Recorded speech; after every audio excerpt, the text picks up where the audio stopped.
Қайырлы таң, құрметті тыңдармандар. Таңғы аста таңғы жаңалықтарымызбен бөлісеміз. Павлодарда жаңа оқу жылында барлық мектептерде қазақ сыныптары ашылады. Бұл аралас мектептер санын көбейтеді деп хабарлайды Павлодар Ньюс газет тілшісі.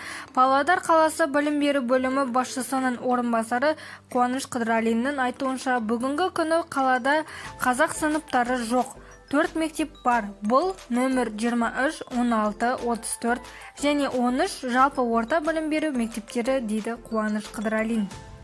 Жаңа оқу жылынан бастап осы мектептерде қазақ сыныптары ашылады. Бұл мақсатқа қосымша бастауыш сынып мұғалімдері жұмысқа қабылданады.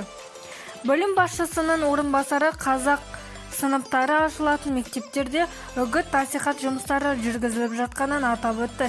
Еске сала кетейік, биыл Павлодарда балаларды бірінші сыныпқа тек онлайн қабылдайды. Қала мектептеріне болашақ бірінші сынып оқушыларын қабылдау 1 маусымынан 30 тамызға дейін жүргізіледі. Павлодар облысына сауықтыру лагерін 15 маусымда ашу ұсынылды. 2020 жылғы каникул кезінде пандемия жағдайында балаларды жазғы демалыспен қамтудың 2 нұсқасы қарастырылған. Дәстүрлі немесе дистанциялық форматта деп хабарлайды Павлодар Ньюс газет тілшісі. Бұл туралы облыстық әкімдікте өткен аппарат кеңесінде облыстық білім беру басқармасының басшысы Денислам Болатханұлы мәлім етті. Қазақстан Республикасы білім және ғылым министрлігі мен Қазақстан балалары қуанышқа толы жаз тұжырымдамасы әзірленген деп атап өтті Денислам Болатханұлы. Басқарма ұсынған мәліметке сенсек, биылғы жылы 1 және 10 сынып оқушыларының жалпы санының 99,9%-ын құрайтын 105 мыңнан астам оқушыны ұйымдасқан демалыс, сауықтыру және жұмыспен қамту жоспарланып отыр. Жазғы науқан барысында әртүрлі бағыттағы 750 лагерь жұмыс істеуге дайын. Қазақстан Республикасының үкіметі смартфонға қандай құжаттарды енгізіп жатыр?